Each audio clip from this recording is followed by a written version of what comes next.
BJP নাকি 400 পেলেই সংবিধান বদলে দেবে। ভোটারদের ভয় দেখাতে এভাবেই ভুল বার্তা দিয়ে চলেছে কংগ্রেস এবং ইন্ডি জোটের সদস্যরা। সংবিধান কেউ বদলাতে পারবে না, এমনকি বাবা সাহেব আম্বেদকরও আর সংবিধান বদলাতে পারবেন না বলে সাফ জানিয়েছেন প্রধানমন্ত্রী নরেন্দ্র মোদী। তারপরেও বিভিন্ন জনসভায় সেই ভুল বার্তা দিয়ে চলেছে কংগ্রেস। তীব্র আক্রমণ করলেন উত্তরপ্রদেশের মুখ্যমন্ত্রী যোগী আদিত্যনাথ। सफेद झूठ दूसरा नहीं हो सकता है। कांग्रेस, समाजवादी पार्टी और इंडी गठबंधन से जुड़े हुए जो दल हैं, इनके इतिहास के बारे में भी हर व्यक्ति जानता है। कांग्रेस का इतिहास बाबा साहब भीमराव अंबेडकर के द्वारा बनाए गए संविधान का गला घोंटने का रहा है। 1950 में देश का संविधान लागू हुआ और कांग्रेस ने लगातार अभिव्यक्ति की स्वतंत्रता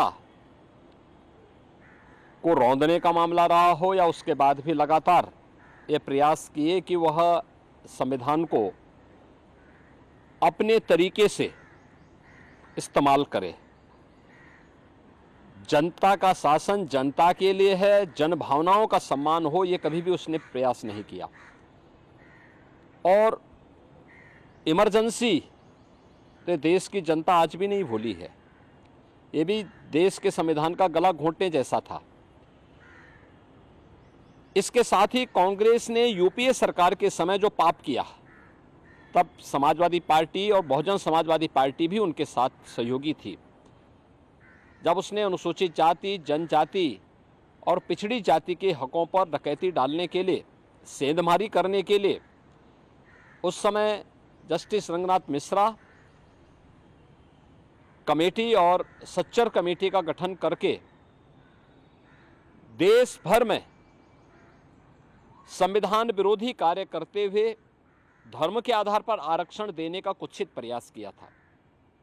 इसके लिए इन्होंने माध्यम बनाया कि 27% जो पिछड़ी जाति के लोगों को मिलने वाला आरक्षण है, उस आरक्षण में 6% पिछड़ी जाति के लोगों को हिस्सा काट करके दे दिया जाए। इसी प्रकार से सच्चर कमेटी की रिपोर्ट के माध्यम से प्रयास किया गया था कि अनुसूचित जाति और जनजाति में मुस्लिम समुदाय के भी कुछ जातियों को शामिल करके उनके हकों पर में सेंधमारी की जाए।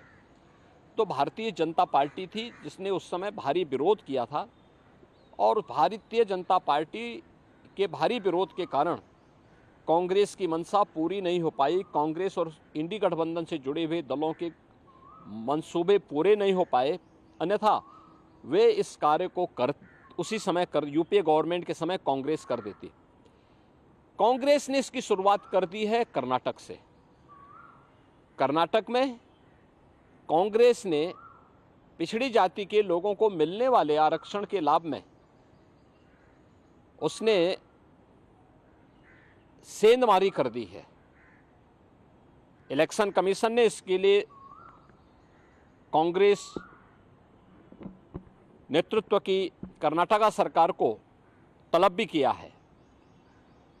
भारतीय जनता पार्टी बाबा साहब भीमराव अंबेडकर, भारत के संविधान निर्माताओं का पूरा सम्मान करती है और उनकी जो मंशा थी उस मंशा के अनुरूप भारत के संविधान को सर्वोच्च मानते हुए अपने संवैधानिक दायित्वों का ईमानदारी पूर्वक निर्वहन करने की पक्षधर है। भारतीय जनता पार्टी ही एकमात्र पार्टी है जिसने बाबा साहब भीमराव अंबेडकर के मूल्यों और आदर्शों का पूरा सम्मान किया है। মঙ্গলবার বিজেপি নাকি 400 পেলেই সংবিধান বদলে দেবে। ভোটারদের ভয় দেখাতে এভাবেই ভুল বার্তা দিয়ে চলেছে কংগ্রেস এবং ইন্ডি জোটের সদস্যরা। সংবিধান কেউ বদলাতে পারবে না, এমনকি বাবা সাহেব আম্বেদকরও আর সংবিধান বদলাতে পারবেন না বলে সাফ জানিয়েছেন প্রধানমন্ত্রী নরেন্দ্র মোদী। তারপরেও বিভিন্ন জনসভায় সেই ভুল বার্তা দিয়ে চলেছে কংগ্রেস। তীব্র আক্রমণ করলেন উত্তরপ্রদেশের মুখ্যমন্ত্রী যোগী আদিত্যনাথ। सफेद झूठ दूसरा नहीं हो सकता है। कांग्रेस, समाजवादी पार्टी और इंडी गठबंधन से जुड़े हुए जो दल हैं, इनके इतिहास के बारे में भी हर व्यक्ति जानता है। कांग्रेस का इतिहास बाबा साहब भीमराव अंबेडकर के द्वारा बनाए गए संविधान का गला घोंटने का रहा है। 1950 में देश का संविधान लागू हुआ और कांग्रेस ने लगातार अभिव्यक्ति की स्वतंत्रता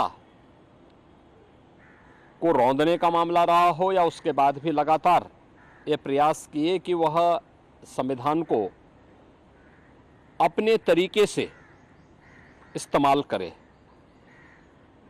जनता का शासन जनता के लिए है, जन भावनाओं का सम्मान हो, ये कभी भी उसने प्रयास नहीं किया। और इमरजेंसी तो देश की जनता आज भी नहीं भूली है। ये भी देश के संविधान का गला घोंटने जैसा था। इसके साथ ही कांग्रेस ने यूपीए सरकार के समय जो पाप किया, तब समाजवादी पार्टी और बहुजन समाजवादी पार्टी भी उनके साथ सहयोगी थी। जब उसने अनुसूचित जाति, जनजाति और पिछड़ी जाति के हकों पर डकैती डालने के लिए, सेंधमारी करने के लिए उस समय जस्टिस रंगनाथ मिश्रा कमेटी और सच्चर कमेटी का गठन करके देश भर में संविधान विरोधी कार्य करते हुए धर्म के आधार पर आरक्षण देने का कुत्सित प्रयास किया था। इसके लिए इन्होंने माध्यम बनाया कि 27% जो पिछड़ी जाति के लोगों को मिलने वाला आरक्षण है, उस आरक्षण में 6% पिछड़ी जाति के लोगों को हिस्सा काट करके दे दिया जाए। इसी प्रकार से सच्चर कमेटी की रिपोर्ट के माध्यम से प्रयास किया गया था कि अनुसूचित जाति और जनजाति में मुस्लिम समुदाय के भी कुछ जातियों को शामिल करके उनके हकों पर में सेंधमारी की जाए। तो भारतीय जनता पार्टी थी जिसने उस समय भारी विरोध किया था और भारतीय जनता पार्टी के भारी विरोध के कारण कांग्रेस की मंशा पूरी नहीं हो पाई। कांग्रेस और इंडी गठबंधन से जुड़े हुए दलों के मंसूबे पूरे नहीं हो पाए, अन्यथा वे इस कार्य को उसी समय यूपीए गवर्नमेंट के समय कांग्रेस कर देती। कांग्रेस ने इसकी शुरुआत कर दी है कर्नाटक से। कर्नाटक में कांग्रेस ने पिछड़ी जाति के लोगों को मिलने वाले आरक्षण के लाभ में उसने सेंधमारी कर दी है। इलेक्शन कमीशन ने इसके लिए कांग्रेस नेतृत्व की कर्नाटका सरकार को तलब भी किया है। भारतीय जनता पार्टी बाबा साहब भीमराव अंबेडकर भारत के संविधान निर्माताओं का पूरा सम्मान करती है और उनकी जो मंशा थी उस मंशा के अनुरूप भारत के संविधान को सर्वोच्च मानते हुए अपने संवैधानिक दायित्वों का ईमानदारी पूर्वक निर्वहन करने की पक्षधर है। भारतीय जनता पार्टी ही एकमात्र पार्टी है जिसने बाबा साहब भीमराव अंबेडकर के मूल्यों और आदर्शों का पूरा सम्मान किया है। मंगलवार